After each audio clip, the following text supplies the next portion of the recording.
Essa casa tem que passar pro nome do Ricardo logo, enquanto a velha ainda tá lúcida. A voz da Creusa, a sogra do meu filho, no meio da minha cozinha, falando de mim como se eu fosse um móvel velho prestes a ser descartado. E o pior não foi ela.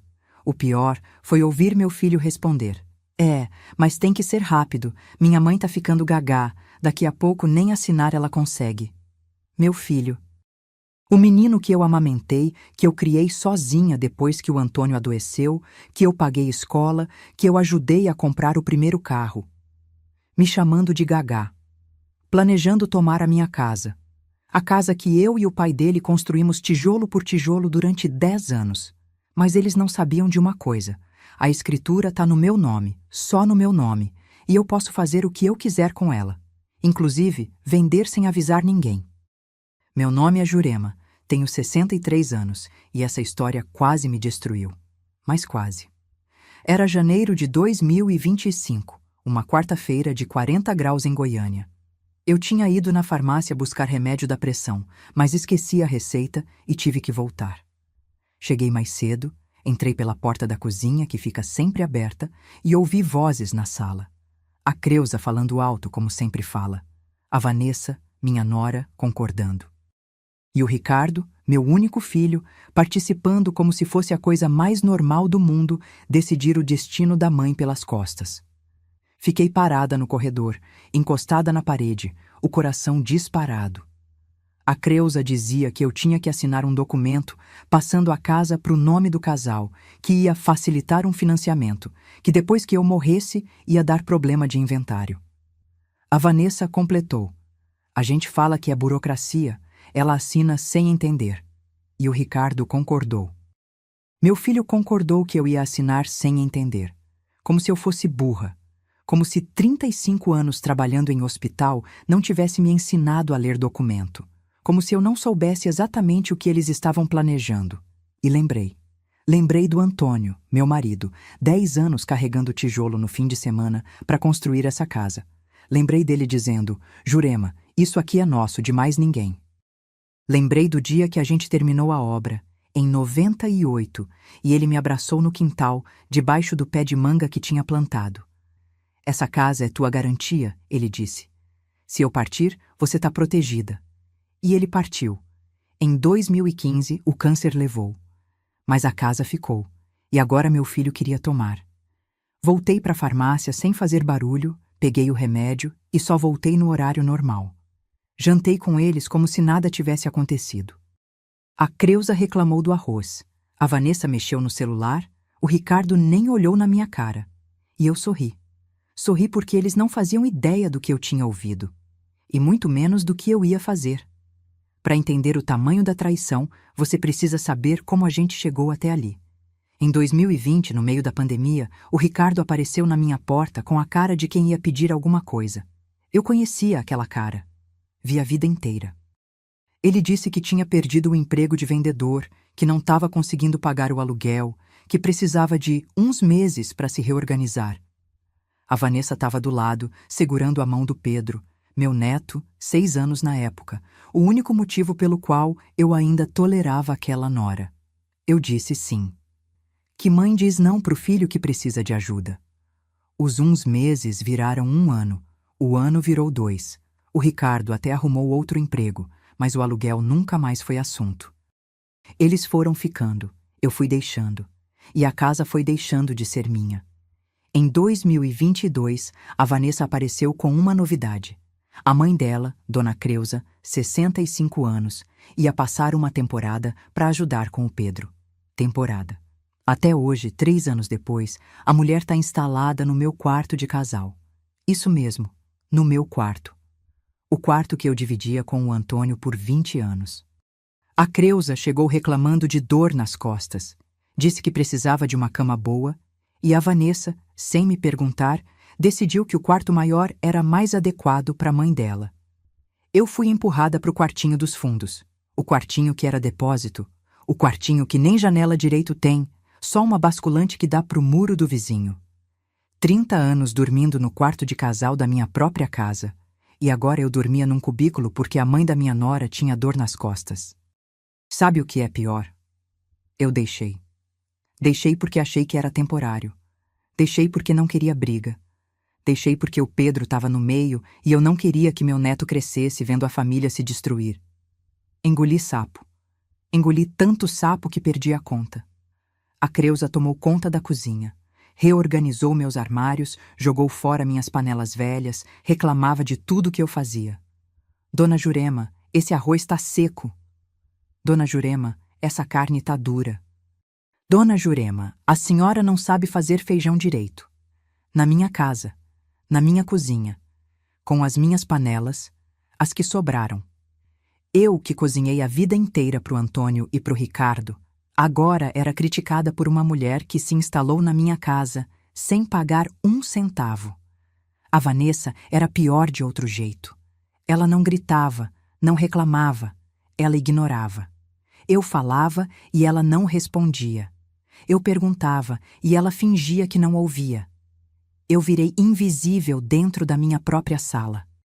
Uma única vez, eu pedi para assistir a novela das 9, a novela que eu assisto há 40 anos, e ela revirou os olhos e disse: Dona Jurema, o Pedro tá vendo desenho. O Pedro tinha 11 anos. 11 anos e ainda mandava mais que eu na televisão. E o Ricardo? O Ricardo era o pior de todos, porque era meu filho. Sangue do meu sangue.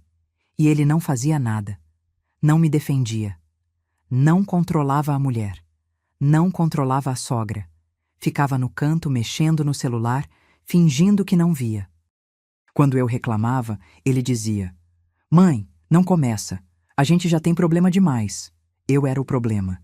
Eu que abri a porta da minha casa para ele. Eu que sustentei ele até os 25 anos. Eu era o problema, porque ousava querer respeito dentro do meu próprio lar. Mas eu observava. Sempre observei. 35 anos de hospital me ensinaram a prestar atenção nos detalhes. E os detalhes não batiam. O Ricardo ganhava uns 4.000 por mês como vendedor. A Vanessa trabalhava meio período numa loja de roupa. Devia ganhar uns 1.500. Total, 5.500. Morando de graça na minha casa, sem pagar água, luz, internet, IPTU, nada. E mesmo assim, eles viviam reclamando que o dinheiro não dava. Não dava para quê? A Vanessa comprava roupa nova todo mês. O Ricardo trocou de celular 2 vezes em 3 anos. A Creuza fazia salão toda semana. Para onde ia o dinheiro que eles economizavam morando de graça na minha casa? Um dia, em novembro de 2024, eu ouvi a Vanessa no telefone com uma amiga. Ela dizia: Amiga, a gente tá juntando para dar entrada num apartamento. Mais 1 ano morando na casa da velha e a gente consegue. Morando na casa da velha. Era assim que ela se referia à minha casa. A casa que eu construí. E eles estavam juntando dinheiro. Dinheiro que só tinham porque não pagavam nada, para comprar um apartamento para eles. Enquanto isso, eu dormia num quartinho de depósito e era chamada de velha. Naquela noite, fui até o guarda-roupa do quartinho, abri a gaveta do fundo e tirei a pasta com a escritura. O documento amarelado, com o nome Jurema Santos de Oliveira em letras garrafais. Meu nome. Só meu. O Antônio colocou no meu nome quando a gente terminou a obra, em 98. Para te proteger, ele disse. Se acontecer alguma coisa comigo, ninguém tira isso de você. Passei o dedo no papel. 27 anos guardando esse documento. E agora ele ia servir para o que foi feito. Guardei a pasta, deitei no colchão fino do quartinho e fiquei olhando para o teto. Do outro lado da parede, a Creuza assistia TV no volume alto. A Vanessa ria de alguma coisa no celular. O Ricardo roncava. E eu pensei, essa é minha vida agora? Ser invisível na minha casa, dormir num quartinho, ouvir gente me chamar de velha e de gagá, e ainda ver meu filho planejando tomar o único bem que eu tenho? Não. Essa não ia ser minha vida. Não mais. Na semana seguinte, comecei a prestar atenção em tudo. Nos horários que eles saíam, nos dias que a casa ficava vazia, nas conversas que eles tinham quando achavam que eu não estava ouvindo. E em janeiro, quando ouvi o plano de passar a casa para o nome do Ricardo, eu já sabia o que fazer. Só precisava de coragem. A coragem veio no dia que a Creuza me chamou de encosto, achando que eu não ia ouvir. Ela estava na cozinha com a Vanessa, lavando louça, e disse baixinho: "Quando essa casa for do Ricardo, a primeira coisa que eu faço é reformar esse quartinho dos fundos. Vira suíte para mim. A velha que se vire. A velha que se vire." 63 anos, 35 de trabalho, uma casa construída com suor, e eu era a velha que se vire. Naquela noite, depois que todos dormiram, eu liguei para minha amiga Eunice. Eunice trabalhou comigo no hospital por 20 anos, aposentou no mesmo ano que eu, mora sozinha num apartamento no setor oeste. A única pessoa no mundo em quem eu confiava de verdade. Contei tudo. O plano do Ricardo, as humilhações da Creuza, a invisibilidade. E perguntei: "Eunice, eu tô ficando louca ou isso é real?" Ela ficou em silêncio um tempo. Depois disse: "Jurema, você não tá louca. Você tá sendo abusada dentro da sua própria casa. E você precisa sair daí." Sair. A palavra ficou ecoando na minha cabeça. Sair da minha própria casa. A casa que eu construí. Mas a Eunice tinha razão. Não era mais minha casa. Era a casa deles. Eu só morava lá. Passei a vida achando que família era tudo. Que filho era sagrado. Que mãe tinha que aguentar qualquer coisa porque é assim que é. Mas não é assim que é. Família que te humilha não é família.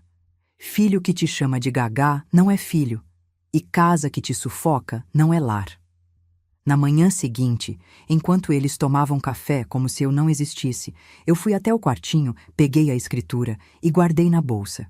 Ia no cartório confirmar que estava tudo em ordem, e depois ia numa imobiliária. Essa casa era minha. E se eles queriam tanto ela, iam descobrir da pior forma possível que queriam uma coisa que nunca foi deles. No dia seguinte, esperei todo mundo sair. O Ricardo foi para o trabalho às 8, a Vanessa levou o Pedro na escola às 7h30 e foi direto para a loja. A Creuza saiu para o salão. Toda quinta ela ia pintar o cabelo, voltava só depois do meio-dia. A casa ficou vazia. Minha. Pela primeira vez em 5 anos, a casa era minha de novo, mesmo que só por algumas horas. Peguei a pasta com a escritura, vesti uma roupa simples e saí. Primeiro fui no cartório do bairro, aquele que fica perto da padaria onde o Antônio comprava pão todo domingo. Pedi para conferir se a escritura estava em ordem, se tinha alguma pendência, se eu podia vender sem autorização de ninguém. O rapaz do cartório olhou o documento, consultou o sistema e confirmou. "Dona Jurema, tá tudo certo. Imóvel no seu nome, sem ônus, sem pendência. A senhora pode vender quando quiser. Quando quiser." As palavras ficaram ecoando na minha cabeça enquanto eu saía do cartório. Depois fui na imobiliária. Uma pequena, no centro, que a Eunice tinha indicado. O corretor era um homem de uns 50 anos, sério, que me ouviu sem interromper. Expliquei que queria vender a casa, mas sem placa na frente, sem vizinho sabendo, sem ninguém da família descobrir. Ele franziu a testa. "A senhora tem certeza, dona Jurema? É um processo delicado." Eu olhei para ele e disse: "Tenho." 35 anos de certeza. E então lembrei. Lembrei do Antônio no quintal, suado, misturando cimento num fim de semana de outubro de 91. Eu levava limonada para ele, e ele dizia: "Jurema, cada tijolo desse é nosso, nosso, de mais ninguém." A gente não tinha dinheiro para contratar pedreiro, então ele fazia tudo sozinho, nos fins de semana, depois de trabalhar a semana inteira em obra dos outros. 10 anos assim. 10 anos carregando tijolo, levantando parede, quebrando a coluna. Em 98, quando a casa ficou pronta, a gente fez um churrasco no quintal. Só nós dois, porque não tinha dinheiro para convidar ninguém. O Antônio plantou o pé de manga naquele dia. "Para dar sombra para o nosso neto", ele disse. O neto veio 16 anos depois, mas o Antônio não viu. Morreu em 2015, um ano depois do Pedro nascer. Câncer de pulmão, 40 anos de cigarro cobrando a conta.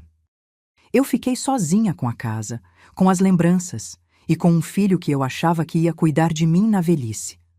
O corretor me tirou do pensamento. "Dona Jurema, quanto a senhora quer pela casa?" Eu não tinha ideia, Nunca pensei em vender.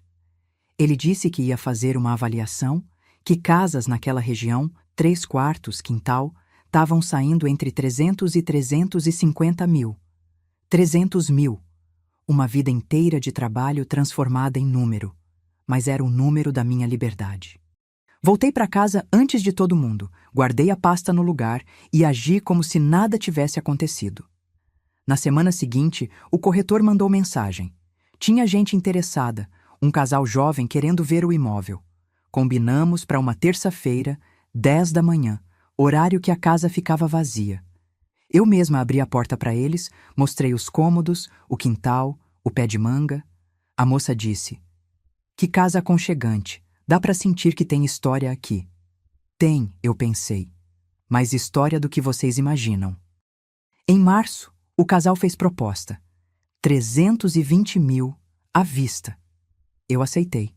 Assinamos contrato de gaveta, marcamos a escritura definitiva para abril e eles me deram 30 dias depois da assinatura para entregar a casa vazia. 30 dias. Era tudo o que eu precisava. Enquanto isso, comecei a procurar um lugar para mim. Queria algo pequeno, longe dali, num bairro que ninguém da família conhecesse. A Eunice me ajudou. Achou uma kitnet no setor Bueno, 1.200 de aluguel, portaria 24 horas, silêncio absoluto. Fui ver. Um quarto, uma sala pequenininha, uma cozinha que mal cabia 2 pessoas. Perfeito. Perfeito porque era só meu. Paguei 3 meses adiantado e peguei a chave. Não contei para ninguém. Na noite antes de assinar a escritura definitiva, sentei no quartinho dos fundos e olhei em volta. O colchão fino, a basculante pro muro, a aranha no canto do teto. 5 anos dormindo ali. 5 anos sendo tratada como invasora na minha própria casa. Mas acabava amanhã. Amanhã eu assinava o documento e começava uma vida nova. Uma vida onde eu não era a velha Gagá, a encosto, a que se vire. Uma vida onde eu era só Jurema. E Jurema bastava. Se você chegou até aqui, é porque sabe o que é ser tratada como invasora dentro da sua própria casa. Deixa um like para essa história chegar em quem precisa ouvir. Se inscreve para lembrar que você merece respeito. Clica em Hypar. Isso fortalece nosso canal. Me conta, já passaram por cima de você assim? Escreve aí, porque agora vem a virada. No dia 15 de abril, acordei às 5 da manhã. Não de ansiedade, de paz. Uma paz estranha, dessas que a gente sente quando sabe que fez a coisa certa, mesmo que a coisa certa vai explodir tudo. Tomei café sozinha na cozinha, antes de todo mundo acordar. A mesma cozinha onde a Creuza me humilhava todo dia. A mesma cozinha onde eu ouvi meu filho me chamar de Gagá. Olhei em volta. Os armários que ela reorganizou sem me perguntar. As panelas novas que ela comprou para substituir as minhas. O fogão que o Antônio e eu compramos em 89, parcelado em 12 vezes. Tudo isso ia ficar para trás. E eu não ia sentir falta de nada. Às 9 da manhã, saí de casa dizendo que ia na farmácia. Fui no cartório. O casal já estava lá. Marcos e Fernanda, os nomes deles, um casal de 30 e poucos anos esperando o primeiro filho. Eles me olharam com uma mistura de gratidão e curiosidade. Deviam estar se perguntando por que uma mulher vendia a casa onde morava sem contar para a família. Mas não perguntaram. E eu não expliquei. Assinei os papéis um por um. Escritura de compra e venda, termo de entrega, recibo do sinal. O tabelião leu tudo em voz alta, aquela voz arrastada de quem já fez isso 1000 vezes. Mas para mim cada palavra era nova. Cada palavra era liberdade. Quando terminei de assinar, o Marcos me entregou um envelope. O restante do pagamento, R$ 280 mil em cheque administrativo. Peguei o envelope, agradeci e saí do cartório com as pernas tremendo. No banco, depositei o cheque e pedi para transferir uma parte para a poupança. A gerente perguntou se eu queria investir, falou de CDB, de Tesouro Direto, de coisas que eu não entendia direito. Disse que depois eu via. Por enquanto, só queria saber que o dinheiro estava seguro. Meu dinheiro. Da minha casa. Da minha vida inteira. Voltei para casa às 11h30, antes do almoço. A Creuza estava na cozinha fazendo arroz, a Vanessa no sofá, mexendo no celular. O Ricardo tinha saído para o trabalho, o Pedro estava na escola. Tudo normal. Tudo como sempre. Elas nem levantaram a cabeça quando eu entrei. Invisível, como sempre. Fui para o quartinho, sentei na cama e olhei para o calendário na parede. Dia 15 de abril. O novo dono tomava posse dia 15 de maio. 30 dias. 30 dias para eles descobrirem. 30 dias para eu organizar minha mudança. 30 dias de fingimento. Os dias seguintes foram os mais longos da minha vida. Eu acordava, tomava café, ouvia as humilhações de sempre e fingia que nada tinha mudado. A Creuza reclamava da comida. A Vanessa me ignorava. O Ricardo evitava me olhar nos olhos. Provavelmente já estava planejando como me convencer a assinar o tal documento. Coitado. Planejando roubar uma casa que já tinha sido vendida. No dia 1º de maio, eu comecei a tirar minhas coisas do quartinho. Aos poucos, sem chamar atenção.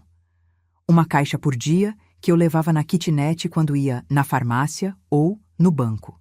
Roupas, documentos, as poucas fotos que eu tinha do Antônio, o álbum de casamento, a certidão de óbito dele. Coisas pequenas, coisas que cabiam numa bolsa grande. Em 2 semanas, o quartinho estava praticamente vazio. Só sobravam os móveis, que não eram meus mesmo, e umas roupas velhas para disfarçar. A Eunice me ajudou a organizar a kitnet. Comprei uma cama nova, um guarda-roupa pequeno, uma mesinha para a cozinha. Tudo simples, tudo barato, tudo meu. A primeira vez em 5 anos que eu comprava alguma coisa para mim mesma. A primeira vez em 5 anos que eu gastava dinheiro sem culpa. No dia 10 de maio, 5 dias antes da posse, eu fiz a última coisa que precisava fazer. Fui no quintal, sozinha, de manhã cedo, e me despedi do pé de manga. Parece bobeira, mas aquela árvore era o Antônio para mim. Ele plantou, ele regou, ele sonhava em ver o neto brincando na sombra dela. Encostei a mão no tronco, fechei os olhos e falei baixinho. Eu tentei, amor. Tentei manter a família unida, mas não deu. Eles não merecem o que você construiu, mas você vai estar comigo, onde eu for. Uma lágrima desceu. Só uma. Limpei, respirei fundo e voltei para dentro. No dia 14 de maio, véspera da posse, eu arrumei as últimas coisas na kitnet e passei a noite lá. Disse para a família que ia dormir na casa da Eunice porque ela estava doente e precisava de companhia. Ninguém questionou. Ninguém se importou. Dormi na minha cama nova, no meu apartamento novo, no meu silêncio novo. E acordei no dia 15 de maio sabendo que naquela tarde a bomba ia explodir. O Marcos tinha combinado de chegar às 2 da tarde para pegar as chaves e começar a medir os cômodos para a reforma. Eu não ia estar lá. Não precisava. A história ia se contar sozinha. Às 3h15, meu celular tocou. Era o Ricardo. Mãe, tem um homem aqui dizendo que comprou a casa. O que está acontecendo? Respirei fundo e respondi. Aconteceu que eu vendi, filho. A casa era minha, agora é dele. Vocês têm até amanhã para sair. O silêncio do outro lado foi o som mais bonito que eu já ouvi. O silêncio durou uns 10 segundos. Depois veio o grito. Como assim você vendeu? Essa casa é nossa. A gente mora aqui. Vocês moram numa casa que era minha, Ricardo, que eu e o seu pai construímos, que tá no meu nome há 27 anos e que agora é de outra pessoa, porque eu quis assim. Mãe, você não pode fazer isso. Você tá louca? A Vanessa tá desesperada, a Creuza tá chorando, o Pedro tá perguntando o que tá acontecendo. E você, Ricardo? Você tá o quê? Preocupado comigo ou preocupado que perdeu a casa que você queria tomar de mim? Silêncio de novo. Mais longo dessa vez. Eu quase podia ouvir a ficha caindo do outro lado da linha. Do que você tá falando, mãe? Tô falando de janeiro, quarta-feira, 3 da tarde. Eu voltei mais cedo da farmácia e ouvi vocês 3 na cozinha. A Creuza dizendo que tinha que passar a casa pro teu nome enquanto eu ainda estava lúcida. A Vanessa dizendo que vocês iam me fazer assinar sem entender. E você Você, meu filho, o menino que eu criei, dizendo que eu estava ficando gagá e que tinha que ser rápido antes que eu nem conseguisse assinar mais. Eu ouvi tudo, Ricardo. Cada palavra. O barulho do outro lado mudou. Vozes abafadas, gente falando ao mesmo tempo, alguma coisa caindo no chão. Depois a voz da Vanessa, esganiçada. Dona Jurema, a senhora não pode fazer isso com a gente. A gente tem um filho. A senhora é a avó do Pedro. Como a senhora faz uma coisa dessas? Eu faço porque eu posso, Vanessa. Porque a casa era minha. Porque vocês me trataram como lixo durante 5 anos. Porque vocês me empurraram para o quartinho dos fundos, me expulsaram da minha própria cozinha, me chamaram de velha, de encosto, de gagá. E ainda queriam que eu assinasse a casa para vocês. Então eu assinei. Só que para outra pessoa. A senhora está destruindo nossa família. Eu? Eu tô destruindo? Vocês planejaram me roubar, Vanessa. Vocês iam me fazer assinar um documento passando a casa pro nome do Ricardo. E depois iam me jogar num asilo ou me deixar num canto até eu morrer. Não finge que não, porque eu ouvi. E agora vocês estão com raiva porque eu fui mais rápida. A voz da Creuza apareceu ao fundo gritando: "Essa velha é louca! É louca! Vamos processar! Vamos chamar a polícia! Ela não pode fazer isso!" Eu ri. Ri alto, de verdade, porque era a coisa mais absurda que eu podia ouvir. "Processa, Creuza. Chama a polícia. Vai lá. Mostra para eles a escritura que tá no meu nome desde 98. Mostra para eles o contrato de compra e venda que eu assinei no cartório com fé pública. Mostra para eles que você mora de graça na minha casa há 3 anos, sem pagar um centavo, e ainda me chama de encosto. Vai. Eu espero." Silêncio. A Creuza não tinha o que dizer. A Vanessa também não. O Ricardo voltou na linha, a voz trêmula. "Mãe, vamos conversar. Vem aqui, a gente resolve. Deve ter um jeito de desfazer isso." Não tem jeito, Ricardo. A escritura foi lavrada, o dinheiro tá na minha conta, o novo dono tem as chaves. Acabou. Vocês têm até amanhã para tirar as coisas de vocês. Depois disso, é problema de vocês com ele, não comigo. Mãe, pelo amor de Deus. Onde a gente vai morar? A gente não tem dinheiro para aluguel. A gente não tem para onde ir. Não tem dinheiro? Ricardo, vocês moraram 5 anos de graça na minha casa. 5 anos sem pagar aluguel, sem pagar água, sem pagar luz. A Vanessa me disse no telefone em novembro que vocês estavam juntando para dar entrada num apartamento. Cadê o dinheiro que vocês juntaram? Vai lá pegar. Ou vocês gastaram tudo achando que iam ficar na minha casa para sempre? Mais silêncio. Eu sabia a resposta. Eles tinham gastado. Em roupa, em celular, em salão, em besteira. Achando que a casa da velha era garantida. Mãe, você tá sendo cruel. Você tá me punindo por uma coisa que eu nem fiz. Que você nem fez. Ricardo, você me chamou de gagá. Você concordou quando a Creuza disse que eu tinha que assinar logo enquanto a velha ainda tá lúcida.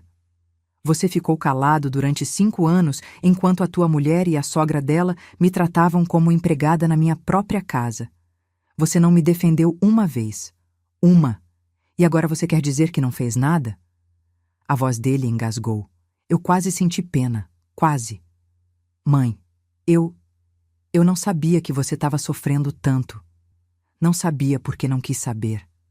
Porque era mais fácil fingir que estava tudo bem. Porque você preferia ficar no teu canto mexendo no celular do que olhar para tua mãe e ver o que estava acontecendo. Você escolheu não ver, Ricardo. E agora tá vendo. Tarde demais. A Vanessa pegou o telefone de volta, a voz alterada. Dona Jurema, e o Pedro? A senhora pensou no Pedro? Ele é seu neto, ele te ama e a senhora vai deixar ele na rua? Aquilo doeu. Doeu porque era verdade. O Pedro era a única coisa boa que eu ia deixar para trás. Mas eu não podia recuar agora. O Pedro não vai ficar na rua, Vanessa. O Pedro vai morar com os pais dele, onde quer que vocês encontrem para morar. E se vocês cuidarem bem dele, se vocês pararem de ensinar ele que a avó existe para ser explorada, eu vou continuar sendo avó, mas de longe, porque perto de vocês eu não fico mais. A senhora é um monstro. Um monstro. Monstro é quem planeja roubar a casa da sogra idosa. Monstro é quem chama a mãe do marido de encosto e de a velha que se vire. Eu não sou monstro, Vanessa. Eu sou uma mulher de 63 anos que cansou de ser pisada e que finalmente pisou de volta. Desliguei. As mãos tremiam. O coração batia forte. Mas a cabeça estava clara, mais clara do que tinha estado em anos. O telefone tocou de novo. Ricardo. Não atendi. Tocou outra vez. Vanessa. Não atendi. Uma mensagem da Creuza, cheia de erros de português. VC vai se arrepender muito, velha louca, processo em cima de VC. Bloqueei o número. Sentei no sofá da kitnet, meu sofá, na minha kitnet, e olhei pela janela. O sol de maio entrando fraco, aquele sol de fim de tarde que sempre me fez pensar no Antônio. Ele gostava dessa hora. Sentava no quintal, debaixo do pé de manga, e ficava olhando o céu mudar de cor. Eu consegui, amor, falei baixinho. Demorou, mas eu consegui. Eles não vão ficar com nada do que a gente construiu. E eu vou ficar bem. Prometo que vou ficar bem. Nas horas seguintes, o celular não parou. Mensagens do Ricardo, da Vanessa, até de um primo distante que eu não falava há 10 anos, dizendo que ouviu falar do que aconteceu e queria saber a versão da senhora. Não respondi nenhuma. Não tinha o que explicar. As pessoas que precisavam saber já sabiam. O resto era fofoca. A Eunice ligou às 8 da noite. Tinha visto as mensagens no grupo da família. Sim, eles tinham um grupo, e sim, estavam me destruindo lá. Jurema, eles estão dizendo que você ficou louca, que você precisa de interdição, que vão entrar na justiça. Deixa eles entrarem. A casa era minha, a venda foi legal, o dinheiro é meu. Não tenho o que discutir. Eu sei, só tô te avisando para você não ser pega de surpresa. Eunice, eu passei 5 anos sendo humilhada dentro da minha casa. Não tem surpresa que me pegue mais. Pode vir o que vier. Ela riu baixinho. Essa é a Jurema que eu conheci no hospital. Tava com saudade dela. Eu também tava. No dia seguinte, o Ricardo apareceu na porta do prédio. Não sei como descobriu o endereço. Provavelmente pagou alguém para rastrear meu celular ou algo assim. Eu vi pela janela, ele parado lá embaixo, olhando para o interfone sem saber qual apartamento apertar. Fiquei olhando. Ele ficou uns 20 minutos, andando de um lado para o outro, até desistir e ir embora. Uma semana depois, recebi uma notificação extrajudicial. Um advogado barato, daqueles que atendem em sala comercial de shopping, dizendo que a família ia tomar as medidas cabíveis para reverter a venda. Mostrei para o advogado que a Eunice indicou. Ele leu, riu e disse: Dona Jurema, isso aqui não vale o papel que está impresso. A senhora vendeu um imóvel que era seu, de forma legal. Eles não têm direito a nada. Guardei a notificação numa gaveta. Ia servir de lembrança. O Pedro me mandou uma mensagem pelo celular da mãe, 2 semanas depois. Vó, sinto sua falta. Posso te visitar? Chorei lendo. Respondi que sim, que podia, que eu sempre ia ser avó dele, mas que precisava de um tempo. Ele mandou um coração. Guardei a conversa. A última notícia que tive da família foi pela Eunice, 1 mês depois do confronto. Eles tinham se mudado para um apartamento de 2 quartos num bairro mais afastado, aluguel apertado. A Creuza voltou para a casa dela em Anápolis porque não cabia todo mundo. O Ricardo estava trabalhando hora extra para pagar as contas. A Vanessa tinha arrumado um emprego de período integral. E o Pedro estava bem, estava na escola, estava fazendo as provas, estava perguntando da avó. Ouvi tudo calada. Não senti pena, não senti raiva. Só senti que pela primeira vez em muito tempo a vida deles era problema deles. Não meu, nunca mais meu. 2 meses depois.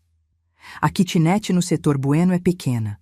1 quarto, uma sala que mal cabe o sofá, uma cozinha onde só eu preciso caber. Mas é minha, toda minha. Sem ninguém reclamando do arroz, sem ninguém me chamando de velha, sem ninguém planejando tomar o que é meu pelas costas. Acordo todo dia às 6, por costume. Faço café no coador de pano, igual fazia pro Antônio. Sento na janela e fico olhando a cidade acordar. Goiânia barulhenta, quente mesmo em julho, cheia de gente correndo para todo lado. Mas aqui dentro é silêncio. Silêncio bom. Silêncio que eu escolhi. O dinheiro da casa tá rendendo no banco. A gerente me ajudou a colocar numa aplicação segura. Rende quase 2.000 por mês.